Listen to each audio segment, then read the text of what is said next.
ശ്രീ മാത്രേ നമഃ. ഓം ശ്രീ ഗുരുഭ്യോ നമഃ.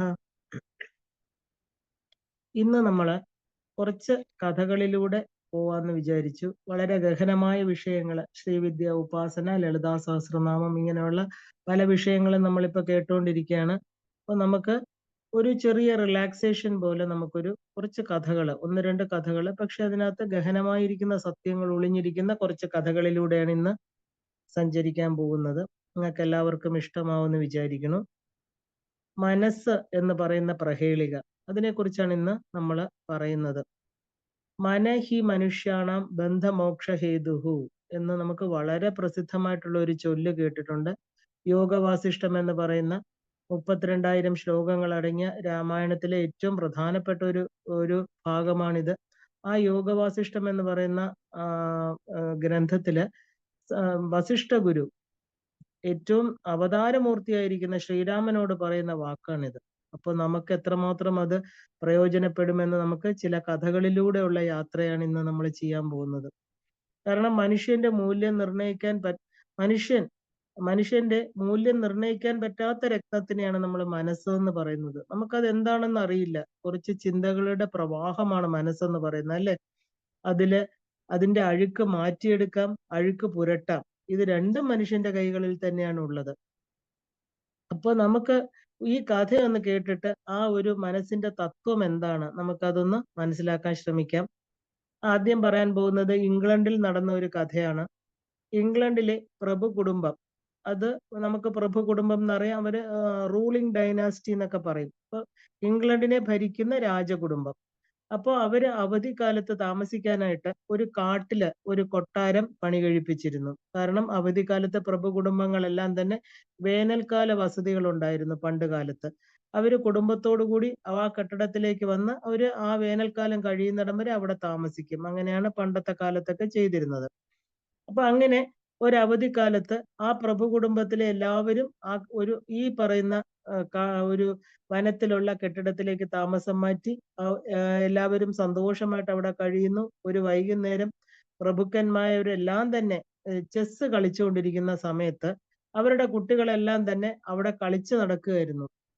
അങ്ങനെ കളിച്ചു നടന്ന കുട്ടികള് അവര് കുളം കണ്ടു. അവിടെ സാധാരണ ഗ്രാമങ്ങളിലുള്ള കുളങ്ങളെ പോലെയുള്ള ഒരു സാധാരണ സ്വിമ്മിംഗ് പൂളൊന്നുമല്ല, ഇത് സാധാരണ ഒരു കുളം. അപ്പൊ അവരത് കണ്ടപ്പോൾ കുട്ടികളെല്ലാം അതില് ചാടി നീന്തി തുടിക്കാൻ തുടങ്ങി.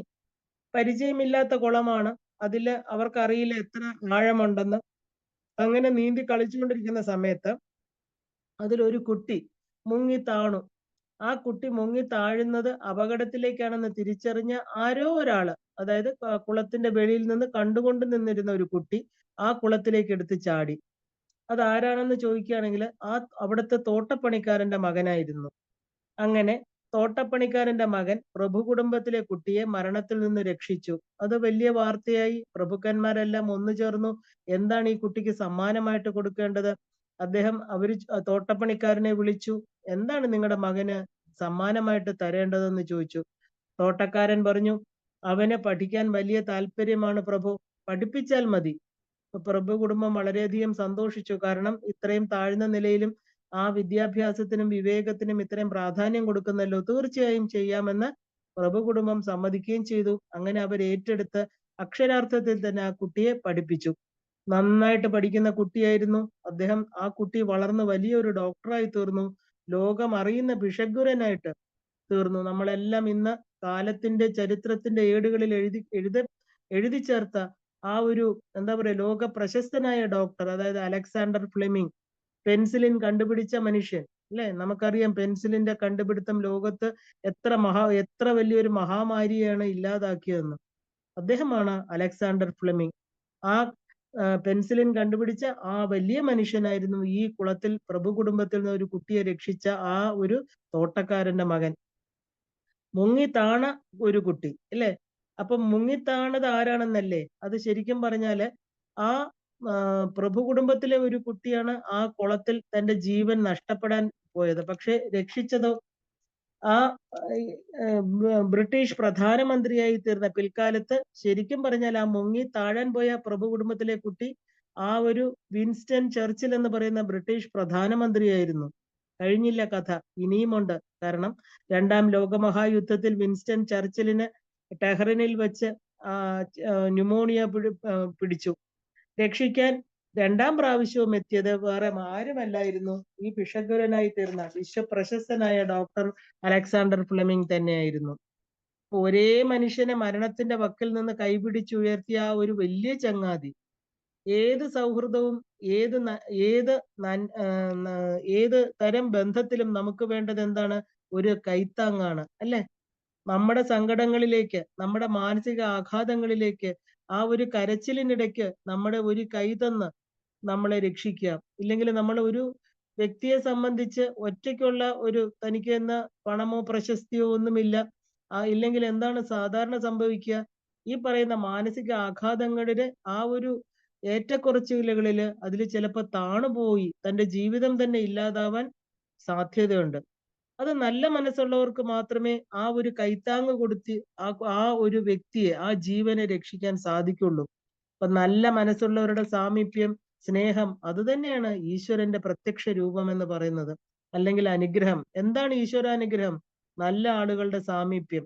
മനുഷ്യനേക്കാൾ വലിയ സ്ഥാവര ജംഗമ വസ്തുക്കൾ ഒന്നുമില്ല. കാരണം നല്ല മനുഷ്യര്, നല്ല മനസ്സുള്ള യഥാർത്ഥ കൂട്ടുകാരൻ, അതാരുമാകട്ടെ, അതെന്തുമാകട്ടെ, നമ്മുടെ ജീവിതത്തെ അർത്ഥപൂർണമാക്കുന്നത്, നമ്മുടെ ജന്മത്തെ സഫലമാക്കുന്നത് അവരാണ്. അപ്പൊ ഈ എന്താ പറയാ, കലിബാധ കയറിയിരിക്കുന്ന ഇന്നത്തെ കാലഘട്ടത്തിൽ നമുക്കറിയാം ഇല്ലേ, നല്ല മനസ്സുകളെ തിരിച്ചറിയാൻ വളരെ ബുദ്ധിമുട്ടാണ്. അപ്പൊ ഈ മനസ്സിനെ നമ്മുടെ ആരുടെ കയ്യിലാണ് നമുക്ക് കൊടുക്കാൻ പറ്റുക? കയ്യില് മനോരൂപേക്ഷ കോദണ്ഡം, മനസ്സാകുന്ന കോദണ്ഡം വെച്ചുകൊണ്ടിരിക്കുന്ന സാക്ഷാൽ പരമേശ്വരി അല്ലെ, നമ്മുടെ അമ്മ. ആ അമ്മയുടെ കയ്യിൽ നമ്മുടെ മനസ്സിനെ കൊടുക്കുക. അമ്മയ്ക്കറിയാം ഈ പ്രപഞ്ചത്തിൽ എന്താണ് നമുക്ക് വേണ്ടതെന്ന്. തീർച്ചയായും അമ്മ നമ്മളെ അതിൽ നിന്ന് രക്ഷിക്കാതിരിക്കില്ല. കാരണം എന്താണ്? അമ്മയുടെ കയ്യിലിരിക്കുന്ന പഞ്ചബാണങ്ങളാണ് ഈ ശബ്ദ സ്പർശ രൂപ രസഗന്ധങ്ങളാകുന്ന ജ്ഞാനേന്ദ്രിയങ്ങള് ഈ പ്രപഞ്ചത്തെ നമ്മൾ അറിയുന്നത്. അപ്പൊ ഈ 5 ഇന്ദ്രിയങ്ങളിൽ കൂടി നമ്മൾ അറിയുന്നത് എല്ലാം തന്നെ അമ്മയുടെ കയ്യിലിരിക്കുന്ന മനസ്സാകുന്ന കോദണ്ഡത്തിലൂടെയാണ്. നമുക്ക് ആ മനസ്സിലൂടെ നമ്മൾ ഉള്ളിൽ എടുക്കുമ്പോൾ എന്തഴുക്കുണ്ടെങ്കിലും അതിനെ ശുദ്ധമാക്കിയായിരിക്കും നമ്മുടെ ഉള്ളിലേക്ക് വരിക. എല്ലാത്തിലും അമ്മയെ കാണാൻ പറ്റിയാൽ, എല്ലാത്തിലും അമ്മയെ ദർശിക്കാൻ പറ്റിയാൽ നമുക്ക് അവിടെ തെറ്റായിട്ടുള്ള ഒരു ചിന്ത ഉണ്ടാവില്ല. അപ്പോ ഈ പഞ്ചബാണങ്ങൾ എന്ന് പറയുന്നത് നമ്മുടെ എന്താ പറയാ 5 ജ്ഞാനേന്ദ്രിയങ്ങൾ തന്നെയാണ്. ആ 5 ജ്ഞാനേന്ദ്രിയങ്ങളും നിയന്ത്രിക്കപ്പെട്ടാൽ, അവിടെ ഈശ്വരന്റെ ആ ഒരു കരസ്പർശം ഉണ്ടായാൽ തീർച്ചയായും നമുക്ക് രക്ഷ നേടാം. ഇതാണ് മനസ്സിന്റെ തലം എന്ന് പറയുന്നത്. ഇനി നമുക്കൊരു അടുത്ത ഒരു കഥ നോക്കാം. കാരണം മനസ്സിന്റെ തലം വളരെ വിചിത്രമാണ്. ഒരു വീട് പോലും ഇല്ലാത്ത ഒരു ദരിദ്രൻ താൻ ഭിക്ഷാടനം ചെയ്തു കൊണ്ടുവരുന്ന ഭക്ഷണം എല്ലാം ഒരു എലി എടുത്തുകൊണ്ട് പോകുന്നത് കണ്ടു. അപ്പൊ ഒരു ദിവസം അദ്ദേഹം ചോദിച്ചു, ആ എലിയോട് അദ്ദേഹം ചോദിച്ചു, താമസിക്കാൻ ഒരു സ്ഥലം പോലും ഇല്ല, എന്റെ ഭക്ഷണം നീ എന്തിനാണ് മോഷ്ടിക്കുന്നത്? അപ്പൊ എലി പറഞ്ഞു, തനിക്ക് കിട്ടുന്നതിൽ ഒരു ഭാഗം, അതിലത് 8-1 ഭാഗമേ നിനക്ക് വിധിച്ചിട്ടുള്ളൂ. അത് നിന്റെ ഡെസ്റ്റിനിയാണ്, നിന്റെ വിധിയാണ്. കൂടുതൽ അറിയണമെങ്കിൽ നീ ബുദ്ധഭഗവാനോട് ചോദിക്കൂ എന്ന് പറഞ്ഞു.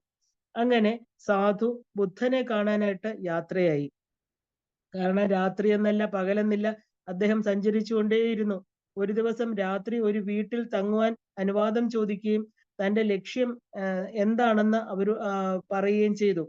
അപ്പോൾ ഉത്തരം പറഞ്ഞ സാധുവിനോട് അവിടെ ആ ഒരു വീട്ടിന്റെ ഉടമസ്ഥന്റെ മകൾ ഊമയാണെന്നും എന്തുകൊണ്ടാണ് അങ്ങനെ വന്നതെന്നും ചോദിക്കണമെന്ന് തനിക്ക് തങ്ങാൻ ഇടം കൊടുത്ത ആ വീടിന്റെ ഉടമസ്ഥൻ സാധുവിനോട് പറഞ്ഞു. അപ്പോൾ സാധു ശരി, തീർച്ചയായിട്ടും ചോദിക്കാമെന്ന് പറഞ്ഞ് സാധു യാത്ര തുടങ്ങി. വീണ്ടും യാത്ര ചെയ്തു. അങ്ങനെ ഒരു വലിയ ജലാശയം തരണം ചെയ്യാനുണ്ടായിരുന്നു. അവിടെ വലിയൊരു ആമയെ കണ്ടു. ആ ആമയോട് തന്റെ കഥ പറഞ്ഞു. തന്നെ അക്കരെ കടത്തി വിടുമോ എന്ന് ചോദിച്ചു സാധു. ആമ പറഞ്ഞു, താൻ 1000 വർഷമായിട്ട് ജീവിക്കുന്നു, തനിക്കൊരു ഡ്രാഗൺ ആകണമെന്നാണ് ആഗ്രഹം. അത് എന്നാകും എന്ന് അന്വേഷിച്ചു വരികയാണെങ്കിൽ ജലാശയം കടത്തിവിടാമെന്ന് പറഞ്ഞു. തീർച്ചയായിട്ടും സാധു പറഞ്ഞു, ഞാൻ ചോദിച്ചിട്ട് വരാം, എന്നെ ജലാശയം കടത്തിവിടൂ എന്ന് പറഞ്ഞു. അങ്ങനെ ആമ സാധുവിനെ ജലാശയം കടത്തിവിട്ടു. വീണ്ടും ഒരു വലിയ മലനിര കടക്കണമായിരുന്നു സാധുവിന്. അവിടെ ഉണ്ടായിരുന്ന ഒരു മജീഷ്യൻ, അതായത് സൂപ്പർ നാച്ചുറൽ പവേഴ്സ് ഉള്ള ഒരു വ്യക്തി, അദ്ദേഹം തന്നെ മാജിക്കൽ സ്റ്റിക്ക് ഊന്നി പറഞ്ഞു, തന്നെ ഒന്ന് അപ്പുറത്തേക്ക് എത്തിക്കാൻ പറ്റുമോ എന്ന് സാധു അദ്ദേഹത്തോട് അപേക്ഷിച്ചു. അപ്പൊ സാധുവിന്റെ കഥ കേട്ട് അദ്ദേഹം തനിക്ക് എന്ന് സ്വർഗത്തിൽ പോകാൻ പറ്റുമെന്ന് അറിഞ്ഞു വരാമെങ്കിൽ തീർച്ചയായിട്ടും അപ്പുറത്ത് കടത്താമെന്ന് പറഞ്ഞു. സാധു പറഞ്ഞു, തീർച്ചയായിട്ടും ഞാൻ അവിടെ ചെന്ന് ബുദ്ധ ഭഗവാനെ കാണുകയാണെങ്കിൽ തീർച്ചയായിട്ടും ഈ ചോദ്യത്തിനും ഉത്തരം ചോദിച്ചു വരാമെന്ന് പറഞ്ഞു. അങ്ങനെ തന്റെ മാജിക്കൽ സ്റ്റിക്ക് കയറ്റി അപ്പുറത്തേക്ക് ഈ സാധുവിനെ കടത്തിവിട്ടു. ബുദ്ധന്റെ പാതാരവിന്ദത്തിലെത്തിയ സാധു തന്റെ ദുഃഖങ്ങളെല്ലാം മറന്നു. ബുദ്ധൻ ഒരാളുടെ 3 ചോദ്യങ്ങൾക്ക് മാത്രമേ ഉത്തരം പറയുന്നുള്ളൂ. അത് മനസ്സിലാക്കിയ സാധു എന്ത് ചെയ്തു? തന്റെ ചോദ്യം മാറ്റിവെച്ചു. കാരണം താൻ ചോദിക്കാൻ പോയത് എലിയോടുള്ള ചോദ്യമായിരുന്നു. എലിയോട് സംസാരിച്ച സംഭാഷണമായിരുന്നു. അത് വേണ്ട, ബാക്കിയുള്ള 3 പേരുടെയും ചോദ്യങ്ങൾ ചോദിക്കാമെന്ന് പറഞ്ഞ് അദ്ദേഹത്തോട് 3 ചോദ്യങ്ങൾ ചോദിച്ചു. ആദ്യം ചോദിച്ചത് ആമ എന്താണ്? ആമയുടെ ചോദ്യമായിരുന്നു. ഇപ്പൊ ബുദ്ധഭഗവാൻ മറുപടി പറഞ്ഞു, ആമ തന്റെ ഷെല്ലാകുന്ന ആ പ്രൊട്ടക്ഷൻ. എന്താണ് ഷെല്ലാകുന്ന പ്രൊട്ടക്ഷൻ? ഉറച്ച വിശ്വാസം, അവിശ്വാസം അത് എന്ന് ഉപേക്ഷിക്കുന്നോ ആ തന്റെ ലിമിറ്റഡ് ആയിരിക്കുന്ന ബുദ്ധിയിൽ നിന്ന് അൺലിമിറ്റഡ് ആയിരിക്കുന്ന യൂണിവേഴ്സൽ ആയിരിക്കുന്ന തലമായ ഡ്രാഗണിലേക്ക് ഉയരും. അപ്പോൾ മാത്രമേ ഡ്രാഗൺ ആയിട്ട് തീരാൻ പറ്റുള്ളൂ എന്ന് ആദ്യത്തെ ചോദ്യത്തിന് ഉത്തരം പറഞ്ഞു. മജിഷ്യൻ തന്റെ ശക്തിയായിരിക്കുന്ന, താൻ ശക്തിയായി കാണുന്ന ആ മാജിക് സ്റ്റിക്ക്, അതായത് മാന്ത്രിക വടി, അത് എപ്പോഴാണോ ഉപേക്ഷിക്കുന്നത് അപ്പോ മാത്രമേ തന്റെ ആ പവേഴ്സ് തന്റെ ശരീരത്തിലല്ല എന്ന ബോധം കിട്ടുകയും അദ്ദേഹത്തിന് സ്വർഗപ്രാപ്തി ലഭിക്കുകയും ചെയ്യുമെന്ന് പറഞ്ഞു. ഊമ എന്ന് പറയുന്ന കുട്ടി എപ്പോഴാണ് തന്റെ സോൾമേറ്റിനെ കാണുന്നത്? നമ്മൾ ആദ്യം കണ്ടു, ആ വീട്ടുടമസ്ഥന്റെ മകൾ ഊമയായിരുന്നു. അദ്ദേഹം ആ കുട്ടി എപ്പോഴാണ് സോൾമേറ്റിനെ കാണണമെന്നൊരു ചോദ്യം ഉണ്ടായിരുന്നു. അപ്പോ ഊമക്കുട്ടി സോൾമേറ്റിനെ കാണുമ്പോ ആ കുട്ടി സംസാരിക്കും, അതുവരെ സംസാരിക്കില്ല. ഇതാണ് ബുദ്ധൻ പറഞ്ഞ മറുപടി. അപ്പൊ ഈ 3 ഉത്തരങ്ങൾ കേട്ട് വളരെയധികം സന്തോഷത്തോടു കൂടി സാധു മടങ്ങി. തന്റെ ദുഃഖത്തെ തന്നെ മറന്നുപോയി. തനിക്ക് ചോദിക്കാനുള്ള ചോദ്യവും അദ്ദേഹം മറന്നുപോയി. ആദ്യം ആമയോട് പറഞ്ഞു, അത് തന്റെ ഷെല്ല് ഉപേക്ഷിച്ചു. അതായത് തന്റെ ലിമിറ്റഡ് ആയിരിക്കുന്ന ചില ചിന്തകള്, താൻ ശരിയെന്ന് വിശ്വസിച്ചിരുന്ന സത്യങ്ങളെ ആമ ഉപേക്ഷിക്കാൻ തയ്യാറായി. അപ്പോ ഷെല്ലിന്റെ അടിയിലെ അമൂല്യ നിധി സാധുവിന് കൊടുത്തു. അതുമായിട്ട് മജീഷ്യന്റെ അടുത്ത് ചെന്നു. തന്റെ മാജിക്കൽ പവേഴ്സ് ഉള്ള വടി ഉപേക്ഷിച്ചപ്പോൾ അദ്ദേഹത്തിന് സ്വർഗപ്രാപ്തി ഉണ്ടായി. അങ്ങനെ ധനവും പവേഴ്സും കൈവന്ന സാധു പെൺകുട്ടിയുടെ വീട്ടിലെത്തി. അദ്ദേഹത്തെ കണ്ട ഉടനെ കുട്ടി തന്റെ സോൾമേറ്റ് ആണെന്ന് തിരിച്ചറിഞ്ഞ് ആ കുട്ടി സംസാരിക്കാൻ തുടങ്ങി. എന്താണ് നമ്മൾ ഇതിൽ നിന്ന്, ഈ കഥയിൽ നിന്ന് മനസ്സിലാക്കേണ്ടത്? ത്യാഗം, അല്ലെ?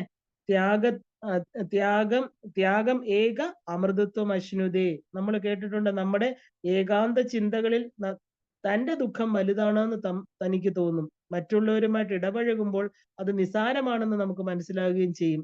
അങ്ങനെ തന്നെ മറന്ന് അന്യർക്ക് വേണ്ടി ചെയ്യുമ്പോൾ പ്രകൃതി പോലും നമുക്ക് അനുകൂലമായിട്ട് വരും. പ്രകൃതി നമുക്ക് എന്തൊക്കെ തരും? സമ്പത്ത്, അല്ലെ? ഐശ്വര്യം, പവേഴ്സ്, നമ്മൾ സിദ്ധികള് എല്ലാം പ്രകൃതി തരുന്നതാണ്. അന്യന്റെ ദുഃഖം തന്റേതാണെന്ന് കരുതി ഒരു ഹെൽപ്പിംഗ് ഹാൻഡ്, ഒരു കൈ നീട്ടും, ഒരു കൈത്താങ്ങെന്ന് നമ്മൾ പറയാറുണ്ട്, അല്ലെ? മലയാള ഭാഷയിൽ ഒരു കൈത്താങ് കൊടുക്കുക, അവനെ ഒന്ന് രക്ഷിക്കുക. തീർച്ചയായിട്ടും നന്മയ്ക്ക് മാത്രമേ നന്മ ലഭിക്കുകയുള്ളൂ. തിന്മയ്ക്ക് എല്ലാം എന്താ? തിന്മ. ഈ പ്രകൃതി എന്ന് പറയുന്നത് എന്ത് ചെയ്യുന്നു അതിന് ഈക്വൽ ആൻഡ് ഓപ്പോസിറ്റ് റിയാക്ഷൻ എന്ന് പറയുന്ന പോലെ അതിന് ഫലം തരുന്നതാണ് ഈ പ്രകൃതി. ഇപ്പൊ പൂർവ്വജന്മാർജിതമായിട്ടുള്ള ജീവിതം ഋജുവാക്കി, ആ ഒരു എന്താ പറയാ, ആ ശക്തിയുള്ളതാക്കി, നേർമയുള്ളതാക്കി ഏത് ബന്ധത്തിലും നമ്മൾ സത്യസന്ധത പുലർത്തണം. നളിനി ദളഗത ജലമതിസരളം, താമരയിലെ വെള്ളം പോലെയാണ് നമ്മുടെ ജീവിതം. അത് ആ അനിശ്ചിതത്വത്തെ നമ്മൾ അറിയണം, അല്ലെ? എപ്പോ വേണമെങ്കിലും അത് നഷ്ടപ്പെട്ടു പോകാം. തദ്വത് ജീവിതം അതിശയ സരളം. അപ്പോ നമ്മൾ എന്താ, ഈ ലോകമെല്ലാം എപ്പോഴും ശോകത്തിലാണ്. എന്തുകൊണ്ടാ? നമുക്ക് എല്ലാവർക്കും വന്നു ചേരുന്ന 4 ദുഃഖങ്ങളാണ് ജന്മ, മൃത്യു, ജരാവ്യാധി.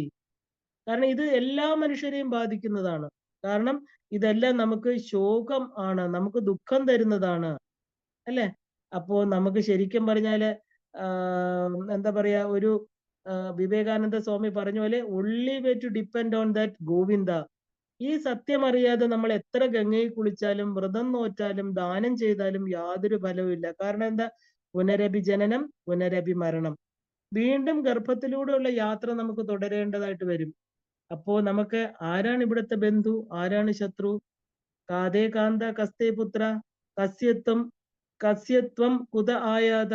അപ്പൊ നമുക്ക് ഈ പറഞ്ഞ ഈ ജീവിതത്തില് ആരാണ് നമ്മുടെ അച്ഛൻ, അമ്മ, പുത്രന്മാര്? എന്തിനാണ് നമ്മൾ ഈ ലോകത്തേക്ക് വന്നത്? രാമായണം പറയുന്നു മാ സോറി ശങ്കരാചാര്യ സ്വാമികൾ പറയുന്നു മാ കുരു ധന ജന യൗവന സർവം ഹരതി നിമിഷ കാല സർവം മായാമയം ഇതം അഖിലം. കാരണം ഇതെല്ലാം മായയിലുള്ള നടക്കുന്ന കാര്യങ്ങളാണ്. ഈ പ്രപഞ്ചം എന്ന് പറയുന്നത് മായയ്ക്ക് അധീനമാണ്, അല്ലെ? അപ്പൊ ധനികൻ എങ്ങനെയാണ്, വൈരാഗ്യത്തിന്റെ കഥ നമുക്ക് അതുകൂടെ ഒന്ന് നോക്കാം. കാരണം ധനികൻ എന്ന് പറഞ്ഞാൽ എന്താ, എല്ലാ ഐശ്വര്യങ്ങളും തികഞ്ഞ ഒരു വ്യക്തിയാണ് നമ്മൾ ധനികൻ എന്ന് പറയുന്നത്. അപ്പൊ അദ്ദേഹം ഒരിക്കൽ ഒരു സന്യാസിയെ കണ്ടു. അപ്പൊ സന്യാസിയോട് അദ്ദേഹം ചോദിച്ചു, അങ്ങ് എന്തിനാണ് ഇതെല്ലാം ഉപേക്ഷിച്ച് ഇരിക്കുന്നത്? കാരണം അങ്ങേർക്ക് ജീവിതത്തിലെ സുഖങ്ങൾ, മനുഷ്യ ശരീരം കിട്ടിയാൽ അത് സന്തോഷിക്കണം, സുഖിക്കണം, ഇല്ലേ? നല്ല വസ്ത്രങ്ങൾ ധരിക്കണം, സമൂഹത്തിൽ നല്ല പേര് നേടണം, അല്ലെ? നന്നായിട്ട് ജീവിക്കണം. അങ്ങ് എന്തിനാണ് ഇതെല്ലാം ഉപേക്ഷിച്ച് വന്നിരിക്കുന്നതെന്ന് ചോദിച്ചു. അപ്പൊ ധനികന്റെ ചോദ്യം സന്യാസിക്ക് മനസ്സിലായി. എല്ലാം തികഞ്ഞ അദ്ദേഹത്തിന് ഒന്ന് മനസ്സിലാക്കി കൊടുക്കണമെന്ന് വിചാരിച്ചു. അപ്പൊ അദ്ദേഹം വെറുതെ കണ്ണടച്ചിരുന്നിട്ട് ധനികനോട് പറഞ്ഞു, വൈരാഗ്യം അതാണ് നമുക്ക് ഇതിന്റെ അടിസ്ഥാന തത്വം എന്ന് പറഞ്ഞു. അപ്പൊ ധനികൻ ചോദിച്ചു, എന്താണ് വൈരാഗ്യം എന്ന് പറയുന്നത്? ആ അർത്ഥം എനിക്കൊന്ന് പറഞ്ഞു തരാമോ എന്ന് ചോദിച്ചു. സന്യാസി ഒന്നും മിണ്ടിയില്ല. കാരണം ധനവും ഗർവം, ധനത്തിന്റെ, സമൂഹത്തിലിരിക്കുന്ന ആഠ്യത്വത്തിന്റെ ഒക്കെ ഗർവ് കൊണ്ട് മനസ്സ് നിറഞ്ഞ ധനികന് പറഞ്ഞാൽ ഇപ്പൊ മനസ്സിലാവില്ല എന്ന് സന്യാസിക്കറിയാം. അദ്ദേഹം കുറച്ചു സമയം കണ്ണടച്ചിരുന്നിട്ട് പറഞ്ഞു, ഞാൻ അങ്ങയോട് ഒരു സത്യം പറയുകയാണ്, അങ്ങയ്ക്കത് വിഷമം തോന്നരുത്. കാരണം ഞാൻ പറയുന്ന സത്യം അങ്ങേക്ക് ചിലപ്പോ വളരെ വിഷമം തോന്നുന്നതായിരിക്കാം. പക്ഷെ അത് അങ്ങക്ക് ഒരുപാട് മാറ്റങ്ങൾ അങ്ങ് ഉണ്ടാക്കും. അപ്പൊ അദ്ദേഹം പറഞ്ഞു, എന്താണെങ്കിലും പറഞ്ഞോളൂ. ധനികൻ പറഞ്ഞു, തനിക്കെല്ലാം ഉണ്ട്. തന്റെ മക്കളുണ്ട്, ഭാര്യയുണ്ട്, ധനമുണ്ട്, ആരോഗ്യമുണ്ട്. പിന്നെന്തിനാ താൻ ഭയപ്പെടുന്നത്? അങ്ങ് പറയൂ എന്ന് പറഞ്ഞു. വളരെ വിഷമത്തോടു കൂടി സന്യാസി പറഞ്ഞു, അങ്ങേക്ക് 7 ദിവസം മാത്രമേ ആയുസ്സുള്ളൂ. 7ാമത്തെ ദിവസം അങ്ങയുടെ മരണമാണ്. വിശ്വസിക്കാൻ പറ്റിയില്ല. ധനികൻ ഞെട്ടിത്തരിച്ചിരിക്കുകയാണ്. സത്യമാണോ അങ്ങ് പറയുന്നത്? കാരണം ഈ സന്യാസിയെ വളരെയധികം വിശ്വാസമായിരുന്നു ധനികന്. കാരണം എപ്പോഴും ഒരു സന്യാസി ആരെങ്കിലും കാണാൻ പോകുന്നെങ്കിൽ തന്നെ ഇദ്ദേഹത്തെയാണ് കാണുന്നത്. ഈ സന്യാസി തനിക്ക് എന്തിനാണ് ഇങ്ങനെ ഒരു കള്ളം പറയേണ്ട ആവശ്യമില്ല. പൂർണ്ണമായിട്ട് സന്യാസിയെ വിശ്വാസമായിരുന്നു ധനികന്. അപ്പൊ അങ്ങ് പറയുന്നത് സത്യമാണോ? പറഞ്ഞു, അതാണ് ഞാൻ അങ്ങയോട് ആദ്യമേ പറഞ്ഞത്, അങ്ങ് വിഷമിക്കരുത്. അങ്ങക്ക് 7 ദിവസം, 7ാമത്തെ ദിവസം ഉച്ചയോടുകൂടി ഈ ഭൂമിയിലെ വാസം അവസാനിക്കുകയാണ്. അങ്ങ് എന്തൊക്കെയാണ് ഈ 7 ദിവസം ചെയ്യാൻ പറ്റുന്നത്? എല്ലാം ചെയ്തിട്ട് 7ാമത്തെ ദിവസം എൻ്റെ അടുത്ത് വരൂ. അങ്ങക്ക് ഒരു സമാധാനമായിട്ടുള്ള യാത്ര ഞാൻ ശരിയാക്കി തരാം. അങ്ങ് വിഷമിക്കണ്ട എന്ന് പറഞ്ഞു. ധനികൻ വളരെ ദുഃഖത്തോടു കൂടി വീട്ടിലേക്ക് പോയി. എന്ത് ചെയ്യണം, എന്ത് പറയണം, എന്തൊക്കെയാണ് ചെയ്ത് തീർക്കേണ്ടത്, ഒന്നും ഒരു പിടിയും കിട്ടുന്നില്ല. വളരെ ദുഃഖിതനായിട്ട് മുറി അടച്ച് അന്ന് രാത്രി മുഴുവനും കിടന്ന് ചിന്തിച്ചു. താൻ എന്തൊക്കെയാണ് ഇനി, എന്തൊക്കെ തീർക്കാനുണ്ട് ഇവിടെ, തനക്ക് എന്തൊക്കെ ഭാരങ്ങൾ ഇറക്കി വെച്ചിട്ട് വേണം ഇവിടുന്ന് യാത്രയാവാൻ എന്നെല്ലാം ഇങ്ങനെ ആലോചിച്ചു. അപ്പോ അന്ന് രാത്രി മുഴുവനും ആരോടും ഒന്നും മിണ്ടിയില്ല. പിറ്റേ ദിവസം രാവിലെ ഭാര്യയും തന്റെ 2 പുത്രന്മാരെയും വിവാഹം കഴിച്ചയച്ച പുത്രിയെയും വിളിച്ചു. സന്യാസിയിൽ തനിക്കുള്ള വിശ്വാസത്തെ കുറിച്ച് പറഞ്ഞു. തന്നോട് ഇങ്ങനെ അദ്ദേഹം പറഞ്ഞു, ഇനി 7 ദിവസം, 7ാമത്തെ ദിവസം, ഇനി എനിക്ക് 6 ദിവസം മാത്രമേ എന്റെ ജീവിതത്തിലുള്ളൂ. എന്റെ മരണം അടുത്തിരിക്കുകയാണ്. എനിക്ക് ചില പ്രത്യേക തീരുമാനങ്ങൾ എടുക്കേണ്ടിയിരിക്കുന്നു. നിങ്ങൾ എല്ലാവരും എൻ്റെ അടുത്ത് സഹകരിക്കണം എന്ന് പറഞ്ഞു. ഇത് കേട്ട ഭാര്യ കുറെ കരഞ്ഞു, മക്കള് കരഞ്ഞു. അന്നത്തെ ദിവസം കടന്നുപോയി. ആരും ആഹാരം കഴിച്ചില്ല. 3ാമത്തെ ദിവസം പുലർന്നു. ധനികൻ പല തീരുമാനങ്ങളും എടുത്തിട്ടാണ് അന്ന് രാവിലെ ഉണർന്നത്. അപ്പൊ അദ്ദേഹം തന്റെ ബാങ്ക് അക്കൗണ്ട് എല്ലാം നോക്കി, സ്ഥലങ്ങളെല്ലാം ചെക്ക് ചെയ്തു. എന്തൊക്കെയാണ് തന്നെ വിൽപത്രമൊക്കെ എഴുതി വെക്കാൻ തീരുമാനിച്ചു. കുറച്ച് ധനം തന്റെ താൻ എന്തൊക്കെയാണ്, ഇനി 7 ദിവസമേ ഉള്ളൂ, തനിക്ക് പുണ്യം കിട്ടാൻ എന്തൊക്കെയാണ് മാർഗം? അപ്പൊ ദാനധർമ്മങ്ങളാണ്, ഈശ്വര സേവയാണെന്നൊക്കെ കേട്ടിട്ടുണ്ട്. അദ്ദേഹം ഒന്നും ഇതുവരെ ചെയ്തിരുന്നില്ല. അപ്പൊ അതൊക്കെ എങ്ങനെ ചെയ്യണം? കുറച്ച് ധനം ക്ഷേത്രങ്ങൾക്ക് ദാനം ചെയ്യണം, കുറച്ച് സാധുക്കൾക്ക് കൊടുക്കണം. അങ്ങനെ ഒരു വലിയ എമൗണ്ട്, വലിയൊരു തുക തന്റെ ബാങ്കിൽ നിന്ന് പിൻവലിച്ച് താൻ ഇതൊക്കെ ചെയ്യണം. തനിക്കിനി മരണത്തിന് ശേഷം എങ്ങനെ തനിക്കിനി പുണ്യം കിട്ടാൻ എന്തൊക്കെയാണ് മാർഗം? അപ്പൊ ഇതെല്ലാം പണ്ട് സന്യാസി പറഞ്ഞിട്ടുണ്ട്. ദാനധർമ്മങ്ങൾ ചെയ്യണം, നല്ല പ്രവർത്തികൾ ചെയ്യണം, അമ്പലങ്ങൾക്ക് ഈശ്വര വിശ്വാസിയായിരിക്കണം. ഇതെങ്ങനെ 4 ദിവസം കൊണ്ട് തീർക്കുമെന്ന് പറഞ്ഞ് ഇദ്ദേഹം എന്ത് ചെയ്തു? ആ ഒരു എന്താ പറയാ, വിൽപത്രങ്ങളൊക്കെ റെഡിയാക്കാനായിട്ട് വക്കീലിനെ വിളിച്ചു. വക്കീൽ വന്നു, എല്ലാവരുമായിട്ട് സംസാരിച്ചു. അപ്പൊ ഇന്ന സ്ഥലം ഇന്നവർക്ക്. അപ്പൊ തന്നെ അവിടെ കടിപിടി തുടങ്ങി മക്കള് തമ്മില്. കാരണം ഇന്നത് എനിക്ക് വേണം താമസിക്കുന്നവിടെ. അപ്പൊ ഭാര്യ പറഞ്ഞു, എനിക്കൊന്നും ഇല്ലേ, അങ്ങ് പോയി കഴിഞ്ഞാൽ എന്നെ ആര് നോക്കും? എല്ലാവരും അവനവന്റെ വസ്തുവകകള്, തനിക്ക് എത്ര ബാങ്ക് ബാലൻസ് ഉണ്ട്, ഇതെല്ലാം ധനികന് എല്ലാരോടും പറയേണ്ടി വന്നു. അപ്പൊ ധനികൻ പറഞ്ഞു, എനിക്ക് വലിയൊരു തുക എനിക്ക് വേണം. കാരണം മരണത്തിന് ശേഷം എനിക്ക് പുണ്യം ആർജിച്ചെങ്കിൽ മാത്രമേ, ഞാൻ ഒറ്റയ്ക്കാണ് പോകുന്നത്, ആരും എൻ്റെ കൂടെ കാണില്ല. അതുകൊണ്ട് എനിക്ക് തീർച്ചയായിട്ടും കുറച്ച് പുണ്യം സമ്പാദിക്കേണ്ടതായിട്ടുണ്ട് എന്ന് പറയുകയും അദ്ദേഹം ഒരു വലിയ തുക എടുക്കെന്ന് പറയുകയും ചെയ്തു. അപ്പൊ ഈ മക്കളെല്ലാം തന്നെ വളരെയധികം ദേഷ്യം, വളരെയധികം ദുഃഖമായി അവർക്ക്. കാരണം ഒരു വലിയ തുക എടുത്ത് പെട്ടെന്ന് ദാനം ചെയ്യാ, തനിക്ക് തങ്ങൾക്ക് കിട്ടേണ്ടതാണത്. കാരണം എന്താ, അതെല്ലാം എടുത്ത് ദാനം ചെയ്തു കഴിഞ്ഞാൽ പിന്നെ തങ്ങൾക്ക് എന്താണ് കിട്ടുക? അവർക്കെല്ലാം വളരെ ദേഷ്യം തോന്നി. അച്ഛൻ എന്താ മരണം സംഭവിക്കാറായപ്പോ തലയ്ക്ക് ബോധമില്ലാതെ വന്നു. അച്ഛനോട് അവര് തർക്കിക്കാൻ തുടങ്ങി. രണ്ട് മക്കളും പെൺകുട്ടിയും തമ്മില് വാക്തർക്കങ്ങളുണ്ടായി. ഭാര്യ അതിന്റെ ഇടയിൽ തനിക്കെന്താണ്, താൻ എങ്ങനെ ജീവിക്കും? ഇതെല്ലാം കേട്ട് വളരെയധികം അത്ഭുത സ്തബ്ധനായി നിന്നു ധനികൻ. താൻ ഇത്രയൊക്കെ ഉണ്ടാക്കിയിട്ട് തന്റെ മരണത്തെ ഓർത്തല്ല ഇവര് വിഷമിക്കുന്നത്, തനിക്ക് കുറച്ച് പുണ്യം ഉണ്ടാക്കാൻ പോലും ഇവര് സഹകരിക്കുന്നല്ലോ എന്നോർത്ത് 4-മത്തെ ദിവസം എത്തിക്കഴിഞ്ഞു. തനിക്ക് എന്ത് ചെയ്യാൻ പറ്റും? മക്കള് പോയി ബാങ്കിൽ നിന്ന് പൈസ ഒന്നും എടുക്കാനായിട്ട് ഇദ്ദേഹത്തെ സമ്മതിച്ചില്ല. അങ്ങനെ ദാനമൊന്നും ചെയ്ത് പുണ്യം ഉണ്ടാക്കണ്ട, അത് നേരത്തെ ചെയ്യണമായിരുന്നു, ഇത് തങ്ങൾക്കുള്ള പണമാണ്, അത് അങ്ങനെ ചെയ്യണ്ടാന്ന് പറഞ്ഞ് മക്കളെല്ലാം ഇദ്ദേഹത്തെ ഒരു മുറിക്കകത്ത് പൂട്ടിയിട്ടു. വളരെ നിരാശനായിട്ട് തന്റെ ജീവിതം ഇത്രയും ഇങ്ങനെയുള്ള ഭാര്യയ്ക്കും മക്കൾക്കുമാണല്ലോ താൻ ഉപയോഗിച്ചതെന്നോർത്ത് ഈ ധനികൻ പൊട്ടി പൊട്ടി കരഞ്ഞു. തന്റെ ആ വിഷമം, തനിക്ക് എങ്ങനെയെങ്കിലും സന്യാസിയുടെ അടുത്ത് പോണം, എങ്ങനെയെങ്കിലും ഈ വിഷമങ്ങളെല്ലാം പറയണം. ജീവിതത്തെ വെറുത്തു, തന്റെ ശരീരത്തെ വെറുത്തു, ഇവിടെ ഉണ്ടായിരുന്ന സുഖഭോഗങ്ങളെല്ലാം വെറുത്തു. ഇതെല്ലാം മരണത്തോടു കൂടി അസ്തമിക്കുന്നതാണ് എന്ന് മനസ്സിലായി. 5-മത്തെ ദിവസം അദ്ദേഹം ഭക്ഷണം കഴിച്ചില്ല. തന്റെ ശരീരത്തെ നിലനിർത്താൻ പോലും അദ്ദേഹം ആഗ്രഹം പ്രകടിപ്പിച്ചില്ല. 6-മത്തെ ദിവസം അവിടെ നിൽക്കുന്ന തന്റെ ഭൃത്യന്മാരോട് തന്നെ ഒന്ന് തുറന്നു വിടണം, തനിക്ക് സന്യാസിയെ കാണണം, തനിക്ക് ഇവിടുന്ന് ഒന്നും വേണ്ട എന്ന് വളരെയധികം താഴ്മയായിട്ട് തന്റെ ഭൃത്യന്മാർ, തന്നെ കണ്ട് ഭയന്നിരുന്ന ഭൃത്യന്മാരുടെ മുമ്പിൽ ഇദ്ദേഹം താഴ്മയായിട്ട് അപേക്ഷിച്ചു. അങ്ങനെ 6-ാം ദിവസം ഉച്ചയോടുകൂടി ഭൃത്യന്മാരുടെ സഹായത്തോടുകൂടി അദ്ദേഹം പൂട്ടിയിട്ട മുറിയിൽ നിന്ന് രക്ഷപ്പെട്ട് സന്യാസിയുടെ അടുത്ത് എത്തുകയാണ്. പൊട്ടിക്കരഞ്ഞുകൊണ്ട് സന്യാസിയുടെ പാദപത്മങ്ങളിൽ വീണു, പൊട്ടി പൊട്ടി കരഞ്ഞു. അപ്പൊ സന്യാസി പറഞ്ഞു, ഇന്ന് മുഴുവനും നീ കരയ്, കാരണം നിന്റെ ദുഃഖങ്ങളെല്ലാം തീരട്ടെ. നീ എന്തിലൊക്കെയാണോ ആശ്രയിച്ചിരുന്നത് അതെല്ലാം നിന്റെ മനസ്സിൽ നിന്ന് നീ കഴുകിക്കളയൂ. അന്ന് മുഴുവനും സന്യാസി ഈ ധനികന് സമയം കൊടുത്തു. ആ 7-മത്തെ നേരം വെളുത്ത് ശുദ്ധമായ മനസ്സോടുകൂടി വളരെയധികം സന്തോഷത്തോടുകൂടി ധനികൻ സന്യാസിയുടെ മുമ്പിൽ വന്നിരുന്നു. അങ്ങ് പറഞ്ഞത് എനിക്ക് മനസ്സിലായി. ഇപ്പൊ മനസ്സിലായോ എന്താണ് വൈരാഗ്യം? ഇത് നിങ്ങളുടെ അനുഭവം കൊണ്ട്, നിങ്ങളുടെ മരണം വരുന്നു എന്ന് പറഞ്ഞ ആ 7 ദിവസം പരീക്ഷത്തിന് ശുഖബ്രഹ്മർഷി ഉപദേശിച്ച പോലെ ആ 7 ദിവസം നിങ്ങളിൽ മാറ്റം വരുത്തി. കാരണം നിങ്ങൾ എന്താണ് സത്യമെന്ന് തിരിച്ചറിഞ്ഞു. ഈ ലോകത്തിന്റെ കപടമായിട്ടുള്ള മുഖം അങ്ങ് തിരിച്ചറിഞ്ഞു. അതിനാണ് നമ്മൾ വൈരാഗ്യം. ഈ വൈരാഗ്യം എനിക്ക് നേരത്തെ ഉണ്ടായിരുന്നത് കൊണ്ടാണ് ഞാൻ നേരത്തെ തന്നെ ഇതെല്ലാം ത്യജിച്ചതും സന്യാസിയായി തീരുന്നതും. അങ്ങ് സുഖഭോഗങ്ങളുടെ നടുക്കിരിക്കുമ്പോൾ ഈ സത്യത്തെ പറഞ്ഞാൽ ഒരിക്കലും അങ്ങേക്ക് മനസ്സിലാവില്ലെന്ന് എനിക്കറിയാമായിരുന്നു. അതുകൊണ്ടാണ് ഞാൻ അങ്ങയോട് ഈ കള്ളം പറഞ്ഞത്. കാരണം അങ്ങ് 7 ദിവസത്തിൽ മരിക്കേണ്ട ആളല്ല. അങ്ങ് ഇനിയും സുഖമായിട്ട് ഈ ലോകത്ത് ജീവിക്കും. അങ്ങക്ക് ഇങ്ങനെ ഒരു ഷോക്ക് ട്രീറ്റ്മെന്റ് അല്ലെ, ആ ഒരു ഇത് തന്നെങ്കിൽ മാത്രമേ അങ്ങക്ക് സത്യത്തെ മനസ്സിലാവുകയുള്ളൂ. അതുകൊണ്ട് മാത്രമാണ് വൈരാഗ്യം എന്തെന്ന് അങ്ങ് എന്നോട് ചോദിച്ചുകൊണ്ട് അങ്ങക്ക് അനുഭവത്തിലൂടെ ഞാൻ മനസ്സിലാക്കി തന്നാണ്. അല്ലാതെ അങ്ങക്ക് ഇനിയും 10-12 വർഷം ജീവിതത്തിൽ ആയുസ്സുണ്ട്. അങ്ങക്ക് ഇനിയും വീട്ടിൽ പോയി സുഖമായിട്ട് ജീവിക്കാം. ഇത് കേട്ട ധനികൻ പൊട്ടിക്കരഞ്ഞുകൊണ്ട് ആ സന്യാസിയുടെ കാല് വീണു. എനിക്കിനി എന്നെ വീടില്ല, കുടുംബമില്ല, എനിക്കിനി ആരുമില്ല. അങ്ങ് എനിക്ക് ഈശ്വരനെ കാണിച്ചു തരൂ. ഞാൻ എവിടെ നിന്ന് വന്നോ ഞാൻ അവിടേക്കാണ് പോവേണ്ടത്. ഈ കാണുന്നതൊന്നും എന്റേതല്ലെന്ന് എനിക്ക് മനസ്സിലായി. അങ്ങ് എനിക്ക് അത് കാണിച്ചു തരൂ എന്ന് പറഞ്ഞ് സന്യാസി എഴുതി ശരണാഗതി പ്രാപിച്ചു. ശരണാഗതി ആ ധനികന് തന്റെ ആശ്രമത്തില് സ്ഥലം കൊടുത്തു. അങ്ങനെ അദ്ദേഹം ആ ഒരു ഈശ്വര ധ്യാനത്തില് അദ്ദേഹത്തിന്റെ അവസാന നാളുകൾ സന്തോഷത്തോടു കൂടി ഈ ശരീരത്തെ ഉപേക്ഷിച്ച് കടന്നുപോയി. ഇതാണ് നമ്മള് എന്താ പറയാ, നമ്മുടെ മനസ്സ് ഏതിലാണോ ചേർന്ന് നിൽക്കുന്നത് നമുക്ക് അതിൽ നിന്ന് വിടാൻ അതാണ് സത്യം എന്നുള്ള ധാരണ. ഇതാണ് മായ എന്ന് പറയുന്ന പ്രകൃതി. അപ്പൊ ഒരു രാജാവിന്റെ 4 ഭക്തിമാരുടെയും കാര്യം കൂടെ നമുക്ക് കാണാം. എന്തെന്ന് വെച്ചാൽ അതാണ് നമ്മുടെ ജീവിതം യഥാർത്ഥത്തിൽ നമുക്ക് കാണിച്ചു തരുന്നത്. ഒരു രാജ്യത്ത് ഒരു രാജാവ് ഉണ്ടായിരുന്നു. അദ്ദേഹത്തിന് 4 ഭക്തിമാരുണ്ടായിരുന്നു. രാജാവും ഭക്തിമാരും എല്ലാവരും ഒരുമിച്ച് ഒരു കൊട്ടാരത്തിൽ സന്തോഷത്തോടു കൂടിയായിരുന്നു താമസിച്ചിരുന്നത്. അദ്ദേഹത്തിന് ഏറ്റവും ഇഷ്ടം തന്റെ 4-മത്തെ ഭാര്യയോടായിരുന്നു. കാരണം ഏറ്റവും ചെറുപ്പമായിരുന്നു ഇവർ. ഇവർക്ക് സദാ നല്ല ആഭരണങ്ങള്, നല്ല വസ്ത്രങ്ങളൊക്കെ വാങ്ങിക്കൊടുത്ത് എപ്പോഴും സന്തോഷവതിയാക്കി വെക്കാൻ രാജാവ് പ്രത്യേകം ശ്രദ്ധിച്ചിരുന്നു. ഏറ്റവും കൂടുതൽ സമയം ഈ ഭാര്യയുമായിട്ടായിരുന്നു അദ്ദേഹം ചെലവഴിച്ചിരുന്നത്. എന്നാൽ 3-മത്തെ ഭാര്യയാണ് ഏറ്റവും സൗന്ദര്യമുള്ളവർ.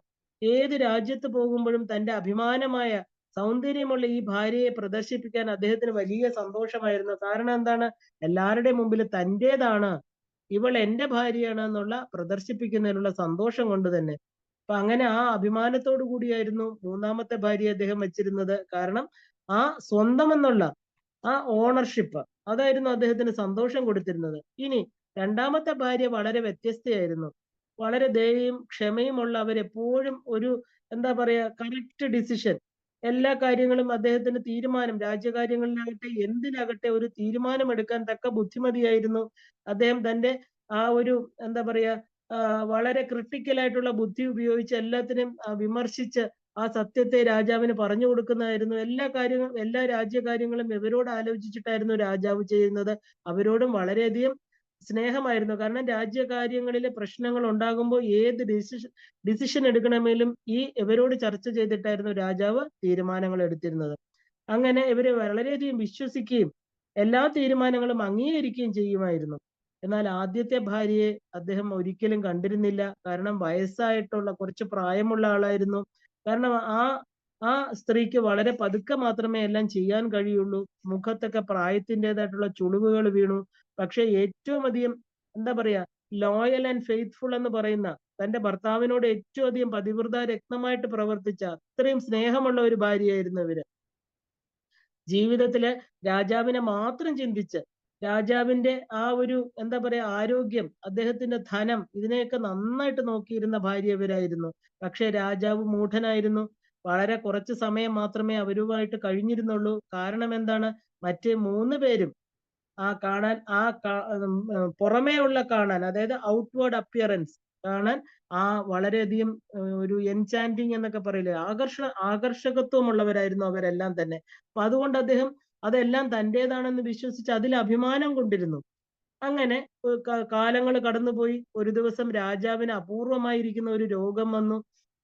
കാരണം രാജ്യത്ത് എല്ലാവിധ ഭിഷഗ്വരന്മാരും എത്തി, ഡോക്ടേഴ്സ് എത്തി, എല്ലാവരും നോക്കി. കാരണം ഒരു മരുന്നിനും അദ്ദേഹത്തെ രക്ഷിക്കാനാവില്ല എന്ന് മനസ്സിലായി. കാരണം മെഡിക്കൽ സയൻസ് വിലയിരുത്തി അദ്ദേഹത്തിന് ഇനി മരുന്നുകൾ കൊണ്ട് പ്രയോജനമില്ല, അദ്ദേഹത്തിന് മരണത്തിന് വളരെ കുറച്ച് ദിവസമേ ഉള്ളൂ എന്ന് തീരുമാനിക്കപ്പെട്ടു. അങ്ങനെ തനിക്ക് വളരെ കുറച്ച് സമയമേ ഉള്ളൂ എന്ന് മനസ്സിലാക്കിയ രാജാവ് വളരെയധികം ഭയപ്പെട്ടു. കാരണം മരണത്തെക്കുറിച്ച് ഓർത്ത രാജാവ് എന്ന് പറഞ്ഞാൽ നമുക്കറിയാം, രാജകീയ സുഖങ്ങൾ എന്ന് പറഞ്ഞാൽ ആർക്കും ഒരിക്കലും ത്യജിക്കാൻ പറ്റുന്നതല്ല. തന്റെ മരണം അടുത്തല്ലോ എന്ന് ഓർത്ത രാജാവ് വളരെയധികം ദുഃഖിച്ചു. എന്ത് ചെയ്യും? തനിക്കിനി എന്താണ് ഒരു മാർഗം? ഇത്രയും വർഷം തനിക്ക് 4 ഭാര്യമാരുണ്ടായിരുന്നു. എല്ലാ കാര്യങ്ങളും അവര് നോക്കിക്കൊണ്ടിരുന്നു. ഇപ്പോൾ ഇതാ മരണം എന്ന സത്യം തന്റെ മുമ്പിൽ വന്ന് നിൽക്കുന്നു. എനിക്ക് തനിച്ച് പോകേണ്ടി വരുന്നു. എന്റെ പത്നിമാർ ആരെങ്കിലും എന്റെ കൂടെ വരുമോ എന്ന് അന്വേഷിക്കാമെന്ന് വിചാരിച്ച രാജാവ് ആദ്യം വിളിച്ചത് താൻ ഏറ്റവും ഇഷ്ടപ്പെട്ടിരുന്ന, ചെറുപ്പമായിരിക്കുന്ന, താൻ എപ്പോഴും എല്ലാം വാങ്ങിക്കൊടുത്ത, വസ്ത്രങ്ങളും ആഭരണം കൊടുത്ത് ഏറ്റവും കൂടുതൽ സമയം ചെലവഴിച്ചിരുന്ന 4ാമത്തെ ഭാര്യയായിരുന്നു. ആ ഭാര്യയെ വിളിച്ചു. താൻ മരണവക്കിലാണ്, എപ്പോൾ വേണമെങ്കിലും യാത്ര തുടങ്ങും, തനിച്ചു പോകാൻ ഭയമാണ്, എന്റെ കൂടെ വരുമോ എന്ന് ചോദിച്ചു ഭാര്യയോട്. വളരെ പെട്ടെന്ന് തന്നെ ഉത്തരം വന്നു. കാരണം എന്താ പറയാ എനിക്ക് ഒരിക്കലും പറ്റില്ല. കാരണം എന്താണ്, ഞാൻ വളരെ ചെറുപ്പമാണ്, എനിക്കിനി ജീവിതം ഒരുപാടുണ്ട്. അതുകൊണ്ട് അങ്ങ് ഇങ്ങനത്തെ ചോദ്യം തന്നെ എന്നോട് ചോദിക്കാൻ പാടില്ല, എനിക്ക് വരാൻ പറ്റില്ല എന്ന് ഒറ്റ വാക്കിൽ ഉത്തരം പറഞ്ഞ് 4ാമത്തെ ഭാര്യ പോയി. രാജാവിന് ഈ വാക്കുകൾ എന്താ പറയാ വളരെയധികം ദുഃഖം സമ്മാനിച്ചു. അദ്ദേഹം അടുത്ത ഭാര്യയെ വിളിച്ചു, 3ാമത്തെ ഭാര്യയെ വിളിച്ച് ഇതേ ചോദ്യം ആവർത്തിച്ചു. ആ ചോദ്യം പോലും കേൾക്കാൻ നിൽക്കാതെ 3ാമത്തെ ഭാര്യയും നടന്നുപോയി. രാജാവ് മാനസികമായി തകർന്നു പോയി. അപ്പൊ 3ാമത്തെ ആ ഒരു എന്താ പറയാ അടുത്ത സുന്ദരിയായ ഭാര്യയെ വിളിച്ചു. നീ എനിക്ക് ഏറ്റവും വലിയ അഭിമാനമാണ്, ഞാൻ പോയ എല്ലായിടത്തും ഞാൻ നിന്നെ കൊണ്ടുപോയിരുന്നു. ഈ അവസാന യാത്രയിൽ നീ എന്റെ കൂടെ വരുമോ? എന്റെ ആഗ്രഹം നീ സാധിച്ചു തരുമോ എന്ന് ചോദിച്ചപ്പോ ആ സ്ത്രീ വളരെ ബുദ്ധിമതിയായിട്ട് അവർ ഉത്തരം പറഞ്ഞു, നിങ്ങളുടെ ഈ ആഗ്രഹം ശരിയല്ല. ഞാൻ ചെറുപ്പമാണ്, ഒരു ജീവിതം മുഴുവനും എന്റെ മുന്നിലുണ്ട്. അത് ഉപേക്ഷിച്ചിട്ട് അങ്ങയുടെ കൂടെ വരാൻ പറയുക എന്ന് പറയുന്നത് തന്നെ തെറ്റാണ്. അങ്ങിത് എനിക്ക് വരാൻ സാധിക്കില്ല എന്ന് പറഞ്ഞു. ആ സ്ത്രീയും ഇറങ്ങിപ്പോയി. അദ്ദേഹം തന്റെ അടുത്ത ഭാര്യയെ വിളിച്ചു. എല്ലാ പ്രോബ്ലം വരുമ്പോഴും ആ വിഷമാവസ്ഥയിൽ രക്ഷിക്കുന്ന ഭാര്യയായിരുന്നു അത്. നീ എന്നെ എന്തിലെല്ലാം കാര്യത്തിൽ രക്ഷിച്ചിട്ടുണ്ട്. ഈ വിഷമഘട്ടത്തിൽ നീ എന്റെ ജീവിതത്തിലെ അവസാനത്തെ പ്രോബ്ലമാണിത്. എനിക്ക് മരണസമയം എടുത്തു. നീ എന്റെ കൂടെ വരുമോ എന്ന് ചോദിച്ചു. അപ്പോ ആ സ്ത്രീ വളരെ വ്യക്തമായിട്ട് കാര്യങ്ങൾ പറഞ്ഞു. കാരണം എല്ലാ കാര്യത്തിലും വരാൻ പറ്റും, പക്ഷെ മരണത്തിൽ മാത്രം എനിക്ക് അങ്ങയെ പിന്തുടരാൻ സാധ്യമല്ല. അപ്പോ എനിക്ക് കൂടുതലൊന്നും പറയാനില്ല. അങ്ങ് ഇങ്ങനെയുള്ള ചോദ്യങ്ങൾ ഞങ്ങളുടെ അടുത്ത് ചോദിക്കരുതായിരുന്നു എന്ന് പറഞ്ഞ് അവരും അവിടം വിട്ടുപോയി. രാജാവിന്റെ മരണസമയം അടുത്തു വന്നു. വിളിക്കാതെ ആ ആദ്യ ഭാര്യ ഇതെല്ലാം കേട്ടുകൊണ്ട് രാജാവിന്റെ മുറിയിലേക്ക് പതുക്കെ കടന്നു വന്നു. രാജാവിന്റെ മുറിയിലെത്തി രാജാവിനോട് പറഞ്ഞു, അങ്ങ് എന്തിനാണ് വിഷമിക്കുന്നത്? ഞാൻ വരാം അങ്ങയുടെ കൂടെ എവിടെയും. രാജാവ് അവരുടെ മുഖത്തേക്ക് നോക്കി. അവരുടെ പ്രായത്തിന്റെ അവശതയുണ്ടായിരുന്നു അവരുടെ മുഖത്ത്. ഞാൻ എത്രമാത്രം ആ സ്ത്രീയെ അവഗണിച്ചു, ഒന്നും കൊടുത്തിട്ടില്ല, സന്തോഷിപ്പിച്ചിട്ടില്ല എന്ന് മാത്രമല്ല അവഗണിക്കുകയും ചെയ്തിട്ടുണ്ട്. എന്നിട്ടും തന്റെ കൂടെ വരാൻ തയ്യാറാണ് എന്ന് പറയുന്നത് ഇവർ മാത്രമല്ലേ? രാജാവ് പശ്ചാത്താപ വിവശനായി അശ്രുക്കൾ പൊഴിച്ചുകൊണ്ട് ചിന്തിച്ചു, എന്താണ് ഈ ജീവിത യാഥാർത്ഥ്യം എന്ന് പറയുന്നത്? ശരിക്കും പറഞ്ഞ റിയാലിറ്റി ഓഫ് ലൈഫ്. നമുക്ക് എല്ലാവർക്കും 4 ഭാര്യമാരുണ്ട്. നമ്മളിത് അറിയണം. കാരണം എന്താ? ആ 4ാമത്തെ ഭാര്യ എന്ന് പറയുന്നത് നമ്മൾ ആദ്യം കണ്ട കഥയിലെ 4ാമത്തെ ഭാര്യ നമ്മുടെ ശരീരമാണ്. അത് ചെറുപ്പമായിരിക്കും, അത് സൗന്ദര്യം ഉണ്ടായിരിക്കും, അതിനെ നമ്മൾ വില കൂടിയ വസ്ത്രങ്ങൾ, ആഭരണങ്ങള്, സുഗന്ധദ്രവ്യങ്ങളൊക്കെ കൊടുത്ത് സമൂഹത്തിൽ നല്ല ഇടം നേടാൻ ശ്രമിക്കും, നമ്മൾ സന്തോഷിക്കും, അല്ലെ? എന്നാലും ഒരു ദിവസം ഇതിനെ ഉപേക്ഷിക്കാൻ കാലം നമ്മളെ നിർബന്ധിതമാക്കും. 3ാമത്തെ ഭാര്യ നമ്മുടെ വെൽത്ത്, അതായത് സമ്പാദ്യങ്ങള്. നമുക്ക് മിഥ്യ അഹങ്കാരം ഉണ്ടാക്കുന്ന, സമൂഹത്തിൽ നമുക്ക് സ്ഥാനം നമുക്ക് ഇതുകൊണ്ട് നേടുമെന്ന് പറയുന്ന മിഥ്യ അഹങ്കാരം നമ്മുടെ ആ വെൽത്താണ്, നമ്മുടെ സമ്പത്തുക്കളാണ്, നമ്മുടെ സ്ഥാവര ജംഗമ വസ്തുക്കളാണ്. അവസാനം ആ സമ്പത്ത് നമുക്ക് ഉപേക്ഷിക്കേണ്ടി വരും. ഇനി 2ാമത്തെ ഭാര്യ എന്ന് പറയുന്നത് നമ്മുടെ ഫ്രണ്ട്സ് ആൻഡ് റിലേറ്റീവ്സ്, നമ്മള് സോ കോൾഡ് കൂട്ടുകാരെന്ന് പറയുന്നു, അല്ലെ? നമ്മുടെ പലതും നമ്മളെ തിന്മയിലേക്കും നന്മയിലേക്കും നയിക്കുന്ന നമ്മുടെ കൂട്ടുകാരാണ്. പിന്നെ നമ്മുടെ സ്വന്തക്കാര്. അപ്പോ ശരിക്കും പറഞ്ഞാല് നമ്മുടെ അഡ്വൈസിനും ഹെൽപ്പിനുമായിട്ട് നമ്മൾ വിഷമഘട്ടങ്ങൾ വരുമ്പോൾ നമ്മൾ ഓടിപ്പോകുന്നത് ആരാ? നമ്മുടെ കൂട്ടുകാരോടും നമ്മുടെ ബന്ധുക്കളോടുമാണ്. പക്ഷെ ഇവരും നമ്മളെ വിട്ടുപോകുന്ന ഒരു സമയമുണ്ട്.